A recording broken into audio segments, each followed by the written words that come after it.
Many of the EU's achievements and regulations can only be understood by looking at their long history.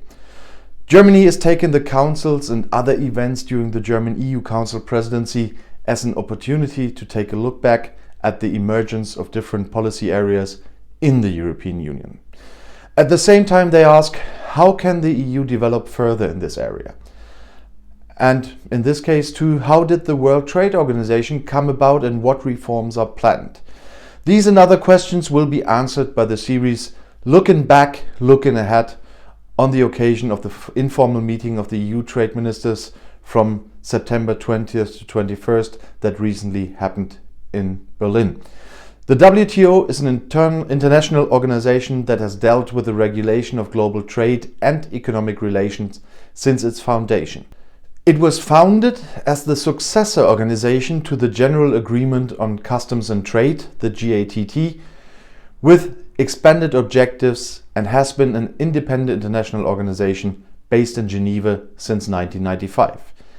It currently comprises 164 member states, including the largest economic areas in the world, the European Union, China, USA and Japan.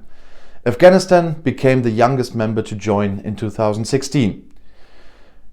So, in this case, an agreement becomes organization. How did the WTO emerge? The basic principles of the WTO are based on decisions that were already laid down in the GATT in 1947. After the Second World War, the so-called Western powers agreed that protectionism should be a thing of the past. It was one of the causes of the economic upheavals at the beginning of the 1930s, when many states tried in vain to introduce import bans, state aid and higher tariffs strengthen their industry domestically. A global recession, mass unemployment and political unrest followed, which prepared the ground for World War II.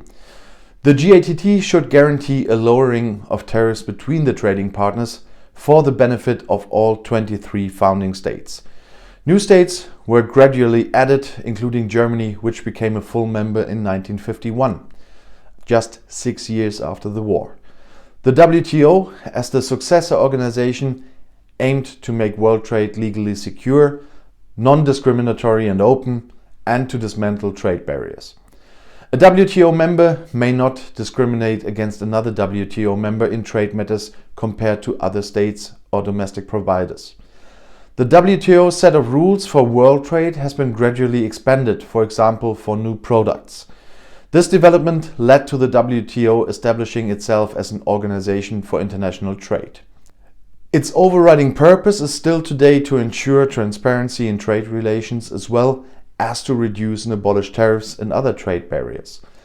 The long-term goal is free international trade, which should strengthen the prosperity of the participating economies, ensure the economic development of all WTO members, and increase the level of real income and global demand.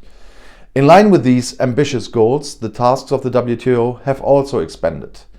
Subsidies in agriculture, trade and services, or compliance with minimum standards for intellectual property are now among the areas of competence of the organization. In all of this, topics such as sustainability or development also play an increasingly important role.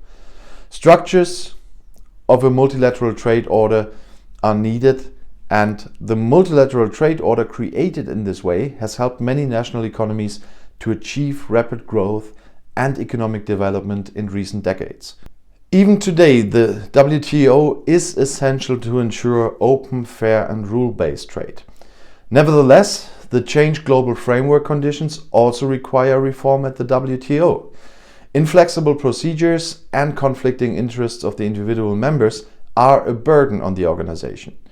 In addition, there are protectionist tendencies and market distorting behavior, for example through subsidies, which the WTO regulations are currently unable to adequately address. The role of the WTO as a supervisory body is also threatened by a lack of transparency in some member states, especially those that are not organized in a market economy.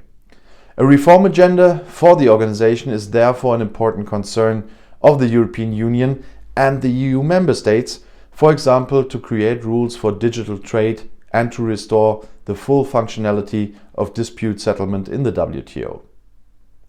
Resolutions are made by consensus in the WTO.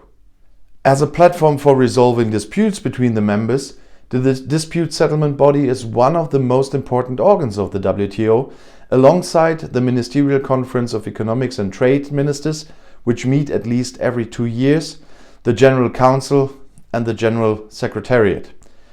Challenges for the multilateral order and the role of the EU during its EU Council Presidency and beyond, Germany is committed to resolutely promoting reforms in the WTO. The proposals relate to new regulations, primarily to close gaps in the regulatory framework to create comparable competitive conditions. A European leadership role in strengthening the open and rule-based international trade order is also essential for dealing with the health and economic consequences of the COVID-19 pandemic. The crisis has exposed the vulnerability of global supply chains, such as medical protective equipment. A strong WTO is an important basis for the expansion and diversification of legally secure and reliable trade and delivery relationships. In addition to strengthening the WTO as a regulatory framework for open and rule-based world trade, it will be important in future to modernize the WTO rules and to create new rules against trade and subsidy practices that distort competition. And if you now want to know more about European or global politics, YouTube has chosen another of my videos right here for you on the end screen, right next to your chance to subscribe to my channel, which I hope you already did. I'll see you in my next video. Click and enjoy. Viel Spaß!